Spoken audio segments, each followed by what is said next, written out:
18일 중국 매체에 따르면 우한 지역에 이동식 소각로 40대가 등장했습니다. 기존 소각로로도 부족해지자 시체를 소각할 수 있는 이동식 소각로를 상하이 교통대학 대기오염 통제팀이 우한에 지원한 겁니다. 원래 이 시설은 의료 쓰레기 응급 처치 시설이었는데 쓰레기와 동물 등 시체 처리 시설로 개조된 것으로 하루 5톤의 시신을 태울 수 있습니다. 이를 두고 전문가들은 이는 단순한 일이 아니다라고 우려하고 있습니다. 우한 지역 봉쇄 이후 온라인 소셜 플랫폼에서 글을 써온 작가 팡팡의 일기가 화제입니다. 그녀의 글은 2월 초 중국판 트위터인 웨이보에서 검열당했습니다. 블로그에 올린 16일 그녀의 일기는 이렇습니다. 마스크를 쓰라고 하고 며칠 동안 가두고 나가지 말라고 하거나 지역에 들어갈 때 반드시 통행증을 제시해야 하는 것. 이건 재난이 아니다. 재난은 병원에서 사망증명 문서를 몇 달에 한 권 썼던 것이 이제는 며칠 만에 한 권을 다 써버리는 것이다. 재난은 화장장의 시체 운반 차이다. 이전에는 한 차에 한 구의 시체만 운반했고 관도 하나였지만 지금은 시체를 운반용 바디백에 넣고 한 차에 몇 구를 쌓아두고 한꺼번에 끌고 간다. 재난은 당신이 집에서 혼자 죽는 것이 아니라 가족이 며칠 혹은 보름 만에 전부 죽어버리는 것이다.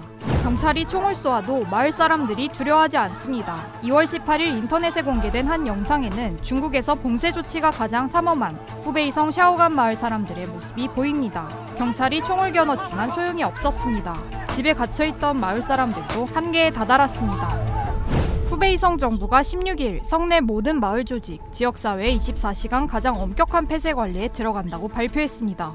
꼭 필요한 경우가 아니라면 공공장소 대부분은 일체 폐쇄되고 대중이 참가하는 모든 활동은 중단됩니다. 이런 가운데 우한 시민 류모 씨는 NTD와의 인터뷰에서 전염병의 통제 불능은 정부 체제의 문제라고 말했습니다.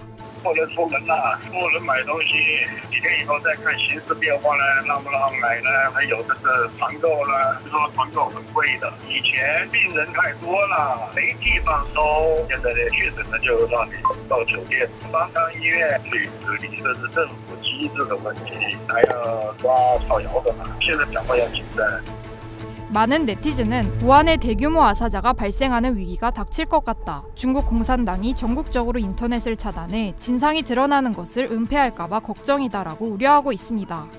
1월 중순까지만 해도 중국 국민들에게 알리지 않았던 코로나19 위험성을 인민해방군이 12월경 이미 상황을 인지하고 있었던 것으로 확인됐습니다. 인민해방군 해군은 지난해 말 전염병 관련 2019-2985 방제 문서를 작성했고 인민해방군 해군공정대학 경찰통합사무연대는 1월 2일 외래인의 학교 진입을 엄격히 통제하는 데 관한 통지를 작성했습니다. 상하이시 푸단대학 부설 공중위생임상센터가 바이러스와 관련해 중국 국가위생건강위원회에 발송한 내부보고 문서도 날짜는 1월 5일입니다.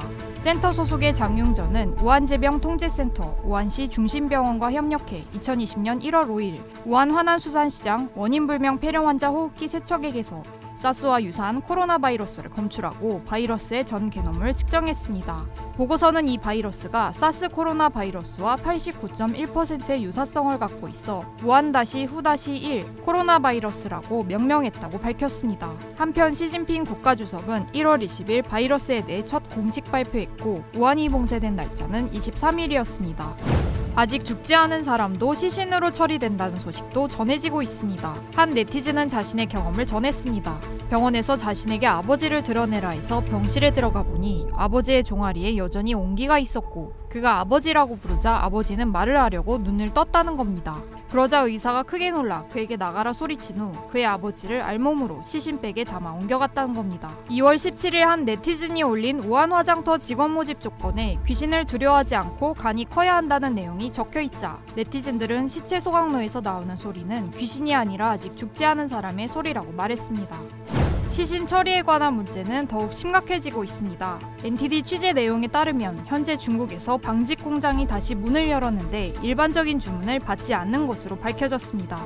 한 방직 공장 책임자에 따르면 정부의 지시를 받고 지금은 옷이나 마스크를 만들지 않고 시신백만 만들고 있다고 밝혔습니다. 또한 해외 기업 대표는 중국 협력 파트너가 당분간 외부 주문을 받지 않는데 시신백을 100만 개 만들어야 한다고 말했다고 전했습니다. 마스크 대신 시신백을 우선으로 만들어야 하는 중국의 현실이 우려되고 있습니다.